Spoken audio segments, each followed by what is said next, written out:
Hello, my name is Henry Boyd Jenkins. I have a diagnosis of schizophrenia.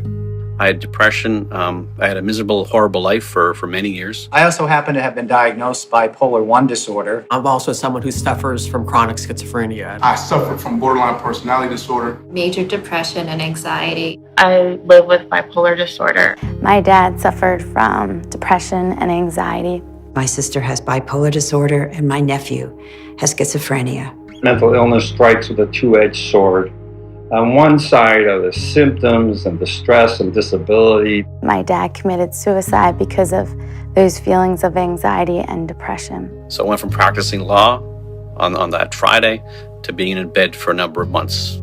On the other side, though, is community's reaction to illness, the prejudice and discrimination that makes up stigma. Stigma happens because they're members of a group that are feared, despised, loathed. Stigma sucks. Stigma has impacted my own confidence. I just thought I was abandoned, ignored by people.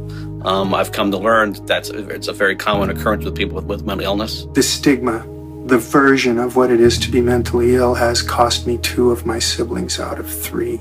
It's woven into the fabric of our society, and it stems back centuries, really, when mental illness was considered a character flaw.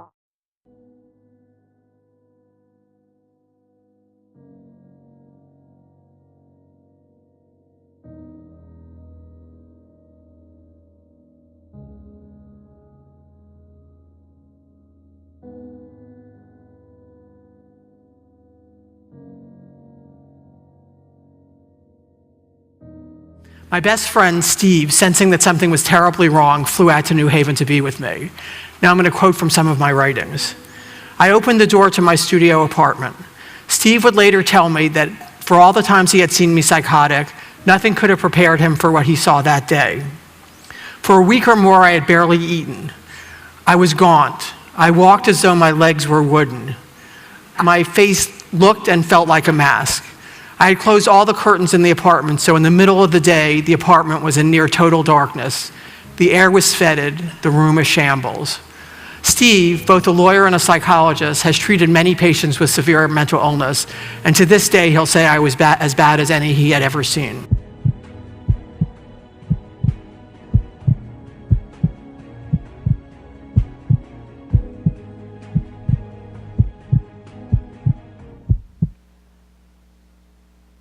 So when I was sitting in that chair, across from my 8th grade guidance counselor, the only thing that I could think was, you're not good enough. You're not smart enough. You're not enough. And it didn't matter if I was, because these were the constricted limits of my perception. So when I held that 8-inch chef's knife in my hand, and I raised it to my throat, and I pressed it there, and I felt the blood begin to trickle down my hand. The only thing I could think in that moment, nobody would even know you're gone.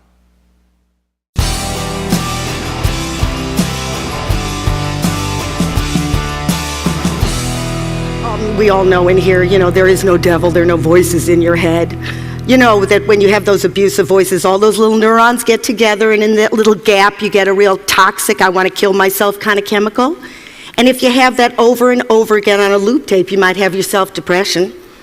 Oh, and that's not even the tip of the iceberg. If you get a little baby and you abuse it verbally, its little brain sends out chemicals that are so destructive that the little part of its brain that can tell good from bad just doesn't grow. So you might have yourself a homegrown psychotic. If a soldier sees his friend blown up, his brain goes into such high alarm that he can't actually put the experience into words, so he just feels the horror over and over again. So here's my question. My question is, how come when people have mental damage, it's always an act of imagination? How come every other organ in your body can get sick and you get sympathy except the brain? A male voice from my right side.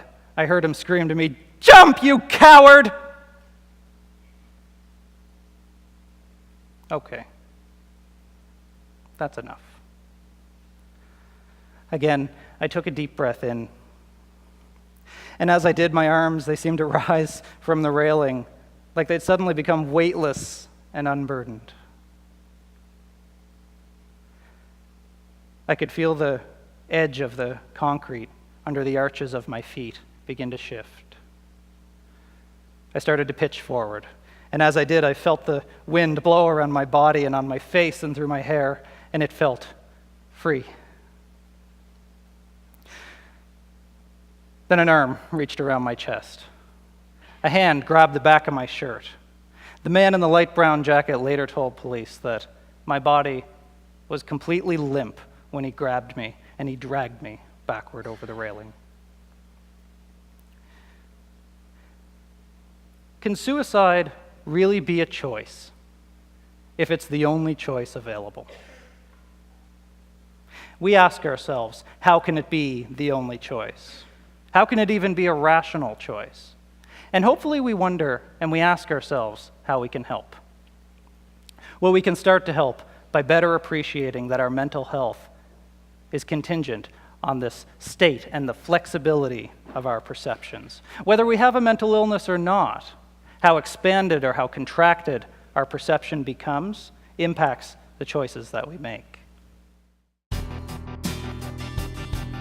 Organizations like Bring Change to Mind are vitally important in our anti-stigma landscape. And the less stigma, the more people will seek care and get the treatment that they need. As millennials, we know the power our group can bring to cause social change. And by connecting with millennials in social media To end the stigma of mental illness. we can make a real difference.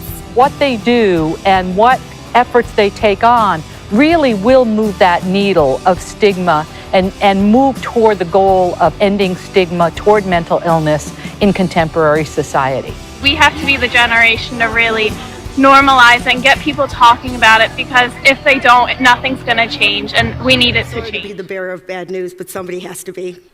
Your pets are happier than you are.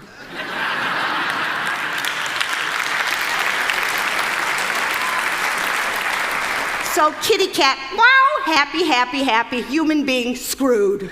Completely and utterly, so screwed.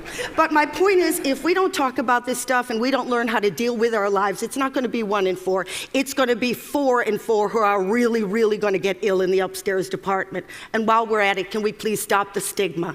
Thank you. When I first started out doing this, I used to beg for somebody to do something about suicide and stigma. Well, that's not acceptable anymore. So instead, I've started doing something. When a leading cause of death among new mothers in the first year after childbirth is suicide, that's not acceptable either.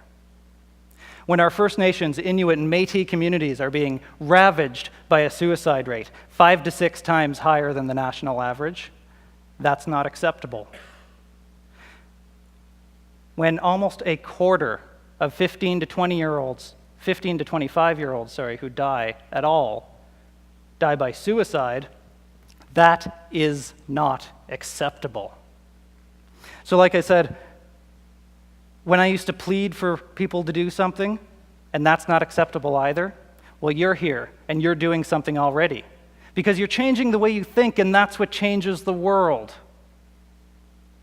So for those of you who might be thinking about suicide today, good. Keep thinking about it. And then start talking about it. And then start doing something about it too. And for those of you who might be contemplating suicide, I know that there's a hope somewhere deep inside you. I felt it too. Keep that hope alive. We need you. We need you to be leaders in this conversation, whether we are ready to have it or not.